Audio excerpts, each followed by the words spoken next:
Hello everyone. PIB analysis करते हैं 12 जुलाई यानी 11 जुलाई की न्यूज़ का। अगर आप यूपीएससी की तैयारी करना चाहते हैं तो हमारा पेन ड्राइव कोर्स उपलब्ध है। आपको ये दिए हुए नंबर पर कॉल करके आप इसे अवेल कर सकते हैं या studiiq.com पर इसकी डिटेल्स ले सकते हैं। और हमारा जो टेस्ट सीरीज है ये भी स्टार्ट हो चुका है यूपीएससी मेंस 2017 का। इसकी भी सारी डिटेल हमारी वेबसाइट पर उपलब्ध है studiiq.com। और हमेशा की तरह मैं किसी को आइडेंटिफाई करने को बोलता हूं तो आप इन्हें आइडेंटिफाई करिए। ये कौन है? ये काफ़ी आजकल न्यूज़ में चल रहे हैं और ये अपने खेल में वर्ल्ड नंबर 8 रैंकिंग में पहुंच चुके हैं। अभी अभी इन्होंने एक ओलंपिक गोल्ड मेडलिस्ट को भी हराया है और इससे पहले भी इन्होंने 2014 में एक ओलंपिक गोल्ड मेडलिस्ट को हराया था। और इंडिपेंडेंस डे था जुलाई 12 को। ये एक छोटा सा देश है प्रशांत महासागर में, इसका नाम है किरिबाती। तो किरिबाती का स्वतंत्रता दिवस था। इस उपलक्ष्य में वहाँ के जो प्रेसिडेंट हैं तनेती मामोऊ, उनको बधाई दी गई। तो ये देश का नाम याद रखिए, ये ज़्यादा लोगों को पता नहीं होता। किरिबाती, रिपब्लिक ऑफ किरिबाती, ये है एक छोटा सा टापू देश जो कि पैसिफिक ओशियन के अंदर है।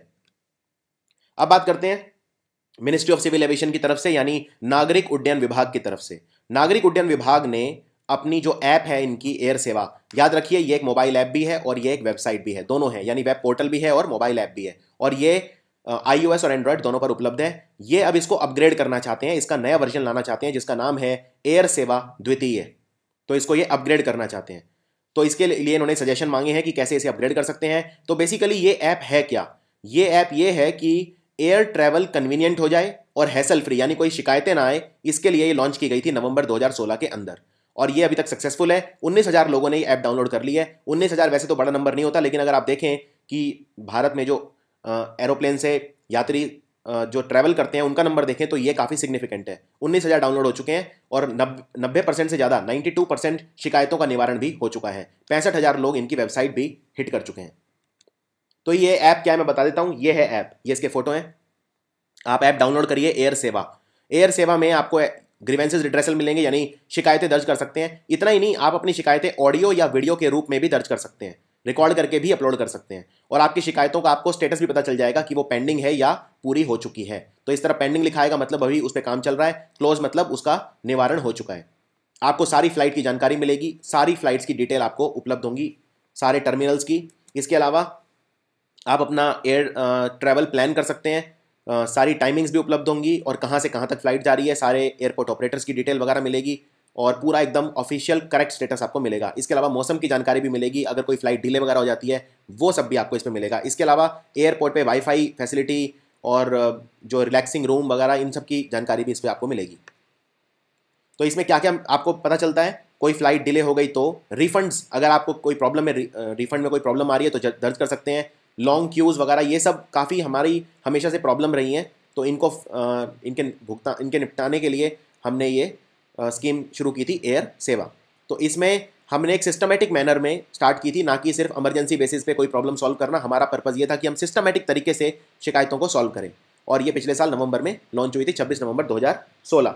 लाइव फ्लाइट स्टेटस भी देख सकते हैं, जैसे अभी आपकी कोई इनबाउंड या आउटबाउंड फ्लाइट है उसकी सिचुएशन भी आप देख सकते हैं।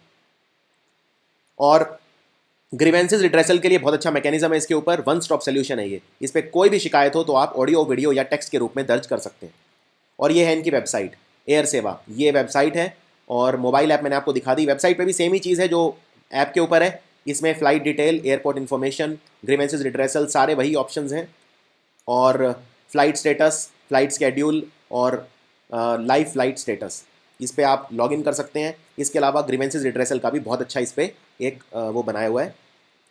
तो ये था एयर सेवा। तो एयर सेवा का नया वर्जन आने वाला है, सरकार उस पर कोशिश कर रही है। उसके बाद निर्मला सीतारमन जो हैं ये हमारी कॉमर्स और इंडस्ट्री मिनिस्टर हैं। इन्होंने गवर्नमेंट ई मार्केट प्लेस के बारे में बात की कि कैसे ये पारदर्शिता लाएगा और कैसे हमारे जो पब्लिक प्रोक्योरमेंट है उसमें जो कॉस्ट होती है उसको कम करेगा। यानी कहने का मतलब सरकार जो चीज़ें खरीदती है तो बड़ी बड़ी कंपनियों से खरीदती है और उनमें कोई बिडिंग सिस्टम नहीं होता, तो सरकार कई बार उसमें करप्शन का चांस भी रहता है। जैसे फॉर एग्जांपल अगर सरकार को मान लीजिए 1,000 गाड़ियाँ किराए पे चाहिए किसी काम के लिए, तो उसमें करप्शन का चांस रहेगा। सरकारी जो अफसर हैं वो अपने किसी सगे संबंधियों को कॉन्ट्रैक्ट दे सकते हैं, कोई ट्रांसपेरेंसी नहीं है। तो सरकार जो भी चीज़ खरीदती है या प्रोक्योर करती है, ये उत्पाद भी हो सकते हैं या सेवाएं भी हो सकती हैं, गुड्स एंड सर्विसेज कुछ भी हो सकता है। तो उसमें पारदर्शिता लाने के लिए ई मार्केट प्लेस मॉडल, तो उसकी तारीफ करी निर्मला सीतारमन ने कि कैसे इससे पारदर्शिता बढ़ी है और सरकार का खर्चा कम हुआ है और दोनों को इसमें कन्वीनियंस रहती है, खरीदने वाले को भी और बेचने वाले को भी। तो मैं आपको बताता हूँ ये मॉडल है क्या।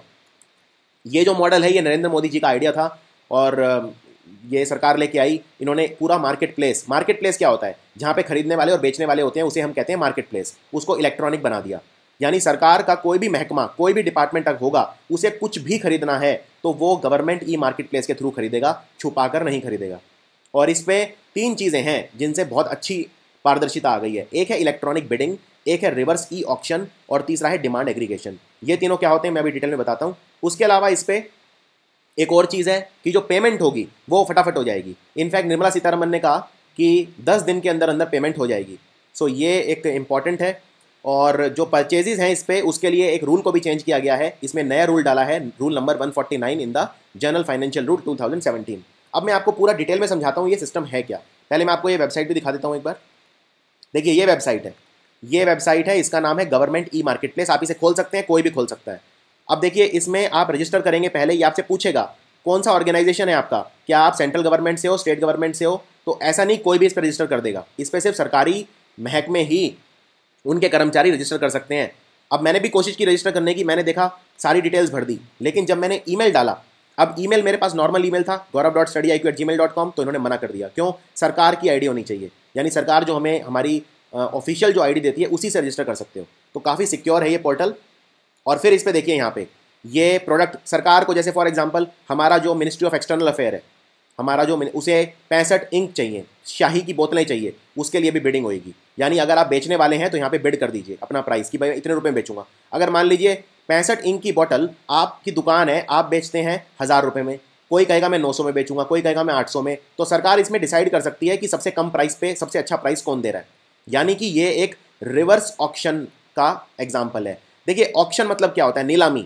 नीलामी 2 तरह की होती है। एक तो ये होती है कि जो सेलर है यानी बेचने वाला, वो एक चीज़ सामने रख देता है। फॉर एग्जांपल सेलर कहता है कि मैं एक मूर्ति बेच रहा हूँ, ठीक है, और इसकी नीलामी कर रहा हूँ, यानी ये है फॉरवर्ड ऑक्शन। ऑक्शन 2 तरह का होता है। एक है फॉरवर्ड, मतलब आगे की दिशा में मूर्ति रख देगा, तो खरीदने वाले बोली लगाएंगे, कोई कहेगा मैं इसे 1 करोड़ दूंगा, कोई कहेगा 2 करोड़, कोई 3 करोड़। तो इसमें फ़ायदा किसका है? इसमें फ़ायदा सेलर का है, क्योंकि बायर बहुत ज़्यादा है, इसमें खरीदने वाले बहुत ज़्यादा हैं, तो वो जो सबसे अच्छा दाम दे देगा सेलर उसे बेच देगा। नुकसान, इसमें फ़ायदा सेलर का है, नुकसान किसका है? बायर का है। और यहाँ पे बायर कौन है? गवर्नमेंट है। तो इसलिए गवर्नमेंट का बहुत नुकसान होता था, क्योंकि गवर्नमेंट खरीदती थी, तो जो सेलर था वो बिड करता था फॉरवर्ड बिडिंग। और इसमें कई बार करप्शन भी हो जाती थी, जैसे मैंने बताया सगे संबंधियों को कॉन्ट्रैक्ट दे दो, अपने ही किसी चाचा वगैरह की कंपनी खुलवा दो, एक कोई किसी नाम से, चाचा के बेटे वगैरह की। ऐसा बहुत देखा गया है, हमने अक्सर देखा है, सारी सरकारें करती हैं इसे, अपने सगे संबंधियों को कॉन्ट्रैक्ट दे देती हैं। तो इसमें अब क्या कर दिया है?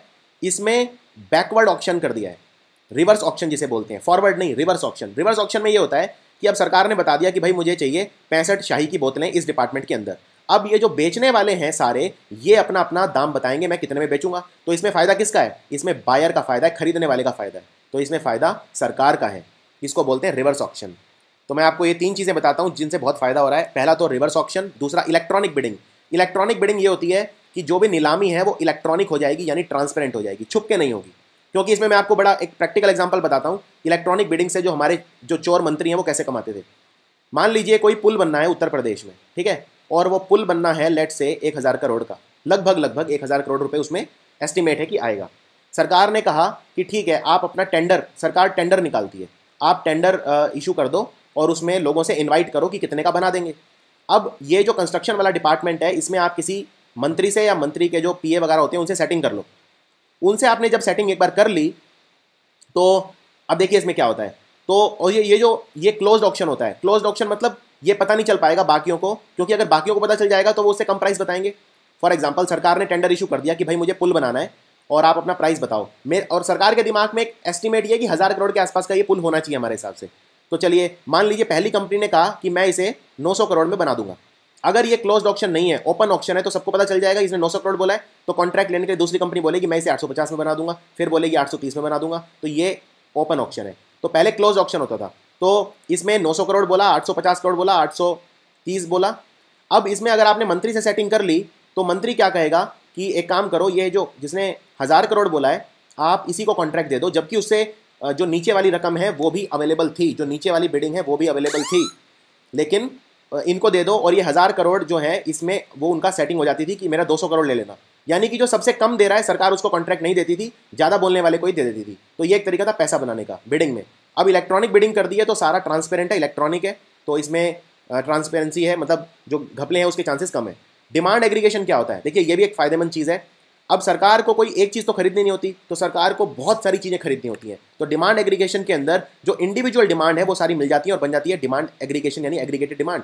और उसके अंदर जब बहुत सारी चीज़ें सरकार बल्क में खरीदती है तो उसमें जब बिडिंग होती है तो वो दाम भी कम हो जाते हैं उसके, क्योंकि जब आप बल्क में खरीदते हैं तो इकोनॉमीज ऑफ स्केल की वजह से वो कम हो जाती है। तो इससे सरकार को कई तरह के फायदे हो रहे हैं, ई ऑक्शन की वजह से, रिवर्स ई ऑक्शन की वजह से, ई बिडिंग की वजह से और डिमांड एग्रीगेशन की वजह से। तो ये सब हो रहा है इसके ऊपर। तो डिमांड एग्रीगेशन क्या है कि जब हम जो आइसोलेटेड रिक्वायरमेंट है उनको क्लब कर देते हैं एक साथ, जिससे बड़ी चीज़ें सरकार खरीदती है एक साथ और उससे वो विजिबल होती है सारे बिडर्स को। तो ये इसके फायदे मैंने यहाँ पे लिख दिए हैं। बायर्स के लिए क्या फ़ायदा है? जो खरीद रहा है यानी सरकार को क्या फ़ायदा है? सरकार को ये फ़ायदा है, एक तो पैसा बचेगा और पारदर्शिता आएगी। दूसरा, जो बिड कर रहा है वो उसकी सारी इलेक्ट्रॉनिक वेरिफिकेशन वगैरह भी कर सकती है कि जो सामान बेच रहा है वो ठीक है या नहीं है। फीडबैक पॉसिबल है क्योंकि सारी चीज़ें अब लिस्टेड हो गई ऑनलाइन, तो उसका फीडबैक भी पॉसिबल है। अगर सरकार का एक्सपीरियंस अच्छा नहीं रहा तो वो उसे अगली बार बिड करने से ब्लॉक भी कर सकती है। तो ये सब कुछ फ़ायदे हैं। और बेचने वाले का भी फ़ायदा है। बेचने वाले का फ़ायदा ये है कि अब ऐसा नहीं है कि सिर्फ एक बड़ी कंपनी वही सरकार से सेटिंग करके सारे कॉन्ट्रैक्ट ले लेगी। ओपन सिस्टम है, सबके सामने है, पारदर्शिता है पूरी, तो आप गवर्नमेंट डिपार्टमेंट को एक्सेस कर सकते हो। वरना तो एक्सेस ही नहीं मिलती थी, क्योंकि सिर्फ जो उनके सगे संबंधी हैं उन्हें ही सिर्फ कॉन्ट्रैक्ट मिलते थे। दूसरा, मार्केटिंग वगैरह जो है वो भी वन स्टॉप शॉप है ये, for marketing with minimal efforts. यहाँ पे बिड्स, रिवर्स ऑक्शन वगैरह प्रोडक्ट सर्विसेज पे हो सकता है। आप नए प्रोडक्ट सजेशन फैसिलिटी भी दी गई है सेलर्स को। कहने का मतलब कई बार सरकार को नहीं पता होता उनके लिए कौन सी चीज़ अच्छी होगी, तो सेलर उसमें उनको अपना प्रोडक्ट दिखा के ये बोल सकते हैं ये वाली चीज़ भी अच्छी होगी, हम आपको ये प्रोडक्ट सजेस्ट करते हैं। तो प्रोडक्ट सजेशन फैसिलिटी भी है। डायनामिक प्राइसिंग है। डायनामिक प्राइसिंग का मतलब ये है कि मार्केट कंडीशन के हिसाब से प्राइस जो है बेचने वाले वो थोड़ा बहुत चेंज भी कर सकते हैं। और ये जो प्लेटफॉर्म है काफ़ी सेलर फ्रेंडली है और कंसिस्टेंट है। तो आई होप अब अभी आपको समझ में आ गया होगा। अब जैसे यहाँ पे देखिए, सरकार को इन्फॉर्मेशन ब्रॉडकास्टिंग, सूचना प्रसारण मंत्रालय के अंदर 3 मारुति गाड़ियों की ज़रूरत है। तो यहाँ पे लिख दिया भाई 6 तारीख से लेके 6 जुलाई से 13 जुलाई तक बिडिंग है। तो यहाँ पे अब मैं अगर मान लीजिए कोई ट्रांसपोर्ट कंपनी है मेरी, तो मैं यहाँ पे बिड कर सकता हूँ और हो सकता है मुझे ये कॉन्ट्रैक्ट मिल भी जाए। चलिए, तो सरकार का ये कहना है, इनफैक्ट निर्मला सीतारमन जो है कॉमर्स मिनिस्टर, उनकी स्पीच थी, उसमें उन्होंने ये कहा कि 20 से 30% प्राइस सरकार का रिडक्शन इसमें हुआ है। इससे ये पता चला है सरकार का पैसा बचा है, डेफिनेटली पैसा बचा है। उनके पास सबूत है इस बात का कि इससे जो कॉस्ट है सरकार की वो कम हुई है। और दूसरी बात, सबसे अच्छी बात सेलर के लिए क्या है, पेमेंट तुरंत मिल जाती है। पहले क्या होता था, आपने मान लीजिए सामान खरीद लिया, अब आपको सरकार के बहुत चक्कर लगाने पड़ते थे और उसमें भी करप्शन होती थी। आपका पैसा आपको तब मिलता था जब उसमें आप 10%, 20% जो डिसबर्सिंग टीम है उसको देंगे। अभी 10 दिन के अंदर आपकी पेमेंट हो जाएगी इस पोर्टल से ऑनलाइन। अब बात करते हैं आधार की। तो आधार के ऊपर काफ़ी चीज़ें चल रही हैं। रविशंकर प्रसाद ने कहा है कि जो आधार है बहुत ही एक इफेक्टिव तरीका है जिससे हम करप्शन को भारत में कम कर सकते हैं। तो इस पर हम चर्चा करेंगे। रविशंकर प्रसाद हैं कौन? कानून मंत्री हैं और डीटी के मिनिस्टर हैं, department of electronics and IT, जिसको बोलते हैं डीटी, DEITY। और इसमें जो उन्होंने ये कहा, आधार सर्विसेज के थ्रू, ये एक एकदम यूनिक इनिशिएटिव है। कॉमन सर्विस सेंटर से आधार को कनेक्ट किया गया है और जो विलेज लेवल एंटरप्रेन्योर हैं, जिन्हें हम शॉर्ट में बोलते हैं VLE, उन्होंने आधार सर्विस को घर घर पहुंचाने में बहुत बड़ा योगदान दिया है। कॉमन सर्विस सेंटर ये है कि आप जानते हैं भारत में बैंक्स बहुत कम है, तो इसीलिए सारे रूरल एरिया को कॉमन सर्विस सेंटर से जोड़ा जा रहा है इलेक्ट्रॉनिकली। और उन्होंने ये कहा कि जो कॉमन सर्विस सेंटर है उन्होंने 10 लाख लोगों को रोजगार भी दिया है। विलेज लेवल एंटरप्रेन्योर जो हैं उन्होंने 2 करोड़ लोगों को कैशलेस इंडिया मूवमेंट में जोड़ा है और 2 करोड़ लोग ये जो हैं, इनमें से बहुत सारे लोग ऐसे हैं जो वॉलंटियर कर रहे हैं। इसके अलावा आधार की वजह से वो ये कह रहे हैं कि 50,000 करोड़ रुपए तक बचेगा।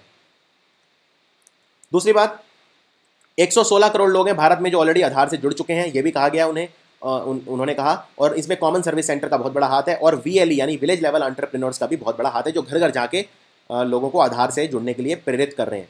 तो आप देख लीजिए, भारत में 93-94% लगभग कवरेज हो चुकी है ऑलरेडी आधार कार्ड की। और इसमें 80 लाख बच्चे भी हैं जो एनरोल हो चुके हैं। School, anganwadi centre, pulse polio booth वगैरह, इन सब में भी चाइल्ड एनरोलमेंट हो रही है। और सरकार ने कई तरह के कदम उठाए हैं जिससे ज़्यादा से ज़्यादा लोग आधार से जुड़ें। आधार मेला, आधार ऑन व्हील्स वगैरह, इस तरह की कई सारी स्कीम चलाई हैं। तो अब आधार पे है मेरा आज का ऐसे क्वेश्चन, क्या आधार कार्ड से लिंक करना हर चीज़ को सही है? कितना सही है? इसके ऊपर कमेंट करिए। तो इसके पॉजिटिव नेगेटिव दोनों बताऊंगा। पहले तो आपको मैं पॉजिटिव बता देता हूँ। पॉजिटिव ये है, सरकार ये कह रही है कि वो इससे पैसा बचाएगी। आधार एक बार वेरिफिकेशन हो गया तो सब्सिडी जिसके पास जानी चाहिए वो उसी के पास जाएगी। जैसे हमने देखा था LPG गैस में, सरकार ने क्लेम किया था कि हमने 22,000 करोड़ रुपए बचा लिए। हालांकि ये इतने नहीं बचाए थे, इसमें से सिर्फ 1700 करोड़ बचाए थे, लेकिन फिर भी 1700 करोड़ तो बचे। कहने का मतलब इसमें जो सही लोग हैं उन तक पहुंचेगा सब कुछ, आधार वेरिफिकेशन हो जाएगा तो। लेकिन इसमें क्रिटिसिज्म ज़्यादा है, और वो क्या, इसके लिए थोड़ी सी आपको आधार की पृष्ठभूमि जाननी पड़ेगी। देखिए, आधार कार्ड जो है ये एक 12 डिजिट का आइडेंटिफिकेशन नंबर है, बायोमेट्रिक्स पर बेस्ड है, और अभी अभी ये भी कहा है कि इसको पैन कार्ड से लिंक कर दो, ये कंपलसरी है, सुप्रीम कोर्ट ने कहा है। लेकिन इसमें आपको एक चीज़ ये समझनी है कि आधार कार्ड जो है वो आया कैसे। पहले मैं आपको ये बताता हूँ, 2009 में सबसे पहली बार आया था, ये प्लानिंग कमीशन ने इसको एक नोटिफिकेशन के जरिए इशू किया था, यानी इसके पास कोई स्टैट्यूटरी बैकिंग नहीं है, कोई लीगल बैकिंग नहीं थी, और 2016 तक ऐसा ही था। और इसमें एक चीज़ समझने वाली है, 2016 तक ही क्यों कहा मैंने, क्योंकि 2016 में सरकार ने पास कर दिया आधार एक्ट। लेकिन उससे पहले 2015 में सुप्रीम कोर्ट में ये केस चला कि क्या आधार मैंडेटरी होना चाहिए। तो सुप्रीम कोर्ट ने कहा कि कुछ चीज़ें हैं उनमें होना चाहिए, जैसे पीडीएस, पब्लिक डिस्ट्रीब्यूशन सिस्टम। तो ये सुप्रीम कोर्ट का 11 अगस्त 2015 को फैसला आया था। इसमें उन्होंने कहा आधार कार्ड को हम सिर्फ पीडीएस के लिए मैंडेटरी कर दिया, अनिवार्य कर दिया, और एलपीजी जो मैंने आपको बताया था direct benefit transfer scheme LPG के लिए, उसमें कर दिया। इसमें आप कर सकते हैं। बाद में सुप्रीम कोर्ट ने 4-5 चीज़ें और ऐड कर दी, जैसे जनधन के लिए कर सकते हैं, मनरेगा के लिए अनिवार्य है, या फिर नेशनल सोशल असिस्टेंस प्रोग्राम और provident fund, electronic provident fund, इनके लिए ये अनिवार्य है, उसके अलावा नहीं है। लेकिन सरकार अब क्या कर रही है कि वो जो सारी सोशल सिक्योरिटी स्कीम्स हैं उनको जोड़ना चाह रही है, मिड डे मील स्कीम वगैरह को जोड़ना चाह रही है। अब इसमें लोग ये कह रहे हैं इससे क्या हो जाएगा, अगर मान लीजिए सारे स्टूडेंट्स के लिए आधार मैंडेटरी कर दिया, तो स्टूडेंट के पास ऑलरेडी पासपोर्ट है, लाइसेंस है, काफ़ी सारी चीज़ें हैं, तो उनसे जैसे कॉलेज के स्टूडेंट हैं तो उनसे वेरिफिकेशन हो सकता है। आधार में ऐसा नया क्या है कि आप उसको इतना मैंडेटरी कर रहे हैं। अब अगर मिड डे मील स्कीम है, आप मिड डे मील स्कीम में से अनिवार्य कर रहे हैं, तो उसका क्या फ़ायदा है। तो वहाँ पे क्या आप हर बार जब बच्चे को राशन देंगे, बच्चे को खाना देंगे मिड डे मील स्कीम में, तो क्या वेरीफाई करेंगे आप उसको। तो ये सब प्रैक्टिकल नहीं है। अभी सरकार ने उसको ये कह दिया कि पैन कार्ड आपको अगर चाहिए तो आधार मैंडेटरी है। इस पे लोगों ने फिर सुप्रीम कोर्ट में केस कर दिया, तो सुप्रीम कोर्ट ने ये मान लिया कि हाँ, तो सुप्रीम कोर्ट की रूलिंग आई है 9 जून को कि आधार कार्ड पैन कार्ड के लिए भी ज़रूरी है। जो पैन कार्ड है आपका वो 10 डिजिट का अल्फा न्यूमेरिक आईडी होता है, और आधार जो है ये बायोमेट्रिक पे बेस्ड है। बायोमेट्रिक में 2 चीज़ हैं, एक तो आइरिस है और दूसरा आपका फिंगरप्रिंट स्कैनिंग है। लेकिन फिंगरप्रिंट स्कैनिंग में प्रॉब्लम ये है, और ये देखा गया है कि 20% तक फिंगरप्रिंट जो है भारत में वो फेक है। और दूसरा, यानी कि आप ये कह सकते हैं 1/5 जो भारत में आधार कार्ड हैं उन पे नकली फिंगरप्रिंट है, क्योंकि फिंगरप्रिंट जो लेने की इकाइयाँ हैं हमारे पास, लेने की यूनिट हैं, उनमें फॉल्ट है, हमारे पास उतनी टेक्निकल एक्सेलेंस नहीं है। और दूसरा, जो हम आइरिस स्कैन ले रहे हैं, यानी आंखों का स्कैन ले रहे हैं, वो बहुत कॉस्टली है, तो वो हर जगह इंप्लीमेंट नहीं हो सकता। यानी अल्टीमेटली आपको फिंगरप्रिंट ही यूज़ करना पड़ेगा। आप रोड पे जा रहे हैं, अगर कुछ वेरिफिकेशन चाहिए तो आप फिंगरप्रिंट स्कैनर ही यूज़ करेंगे, और 1/5 फिंगरप्रिंट नकली हैं, ये कई सारी रिपोर्ट्स ने कहा है। दूसरी बात, आधार ऑब्टेन करना कोई बड़ी बात नहीं है। आधार कार्ड आपने देखा होगा कई बार उस पर हनुमान जी का फोटो, कई बार लोगों ने अपने डॉगी का बनवा दिया या गाय का बनवा दिया, ये सब केसेस भी आ रहे हैं। फेक आधार कार्ड भी पॉसिबल हैं। और सरकार का ये था कि पहले जो पैन कार्ड है, कई बार 5-5 फेक पैन कार्ड लोग रखते थे, तो अब आधार के लिंक होने से ये फर्जीवाड़ा खत्म हो जाएगा। लेकिन अभी कितना होगा अभी देखने वाली बात है। सुप्रीम कोर्ट ने तो ये कह दिया कि आप ये जो स्कीम है मैंने आपको बताई थी, इनके अलावा आधार कार्ड अनिवार्य नहीं कर सकते, ये देखिए। और उन्होंने साफ साफ अपने ऑर्डर में कहा था, ये सुप्रीम कोर्ट की जजमेंट है 2015 की, इसमें से मैं एग्जैक्ट लाइनें उठाई हैं, और सुप्रीम कोर्ट ने ये कहा, we will also make it clear that the Aadhaar card scheme is purely voluntary, यानी स्वेच्छा से आप आधार ले सकते हो, and it can not be made mandatory. ये सुप्रीम कोर्ट की 2015 की रूलिंग में लिखा हुआ है। अब आप हर चीज़ में अगर इसे अनिवार्य कर रहे हो तो उसमें लोगों को प्राइवेसी कंसर्न है, जो मैं आपको आगे बताऊंगा। दूसरी बात, आपको अब इनकम टैक्स जब फाइल करना है, इनकम टैक्स रिटर्न भरनी है, तो उसको इलेक्ट्रॉनिकली फाइल करना पड़ेगा, ये भी मैंडेटरी है। लेकिन इसमें एग्जाम्प्ट कर दिया गया है उन लोगों को जिनकी इनकम 5 लाख से कम है या जिनकी एज 80 साल से ज़्यादा है, उनके लिए electronic filing income tax return की कंपलसरी नहीं है, अनिवार्य नहीं है। दूसरी बात, अकाउंट खोलना भी बहुत अब मुश्किल का काम हो गया है। देखिए, पहले 50,000 रुपये तक आप अकाउंट खोलते थे तो KYC कंपलसरी नहीं था। अब आपको अगर 50,000 रुपये तक भी अकाउंट खोलना है तो आपको कोर बैंकिंग सोल्यूशन जिस बैंक में है उसी में खोलना पड़ेगा। दूसरी बात, अगर आपको अब नॉर्मल बैंक में नॉर्मल अकाउंट खुलवाना है, सेविंग्स अकाउंट, तो आधार के बिना नहीं खुलेगा। और जो ऑलरेडी अकाउंट खुले हुए हैं, अगर 31 दिसंबर 2017 तक उसको अपने अकाउंट को आधार लिंक नहीं करवाया तो वो आपका नॉन फंक्शन हो जाएगा अकाउंट। दूसरी बात, नए बैंक अकाउंट खोलने तो भी आधार कंपलसरी है। तीसरी बात, 1 जून 2017 से आपको अपना जो आधार नंबर है वो प्रोवाइड करना है। अगर आपने पहले से पुराने अकाउंट खोले हुए हैं, यानी 6 महीने तक आपका जो अकाउंट है वो खुला हुआ है, Aadhaar number will then need to be provided to bank within 6 months. तो ये जो डेट है ये भी बढ़ा दी है और 1 जून से ये अनिवार्य कर दिया गया है। तो यानी कि अब बैंक में भी आपको काफ़ी ध्यान रखना पड़ेगा इस चीज़ का।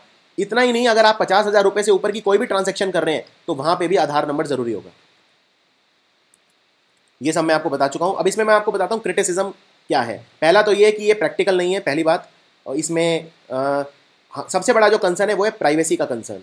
प्राइवेसी का कंसर्न ये है, आपकी सारी डिटेल अब सरकार के पास है, और इसमें नेशनल सिक्योरिटी में, या नेशनल सिक्योरिटी का जब वो आए तो सरकार उसे कभी भी लीक कर सकती है, कभी भी उसे एक्सेस कर सकती है, लीक नहीं एक्सेस कर सकती है। इसमें डेटा जो है आपका, नंदन नीलेकनी जो UIDAI के चेयरमैन थे एक वक्त, उन्होंने कहा है data is the new capital. देखिए, data is the new capital का मतलब क्या है? आपने अब पैन लिंक कर दिया, इनफैक्ट आप अगर डोमेस्टिक फ्लाइट भी लेंगे तो भी आपको आधार कार्ड का नंबर वहाँ दिखाना पड़ेगा। तो सरकार के पास आपकी सारी डिटेल है, यानी एक तरह का ये डेटा आपका, आप क्या खरीद रहे हो, क्या पहन रहे हो, कहाँ जा रहे हो, सब कुछ सरकार के पास है। और ये जो डेटा है ये एक धन का काम कर सकता है, ये कहा नंदन नीलेकनी ने। डेटा धन कैसे बनाता है? डेटा धन ऐसे बनाता है, फेसबुक को देख लीजिए। फेसबुक जो है ये आपसे 1 रुपया नहीं लेता, लेकिन फिर भी सालों का खरबों रुपए फेसबुक कमा रहा है। कैसे कमा रहा है? फेसबुक के पास आपका सारा डेटा है, आप क्या करते हैं, आपने कौन कौन से ग्रुप ज्वाइन किए हुए हैं।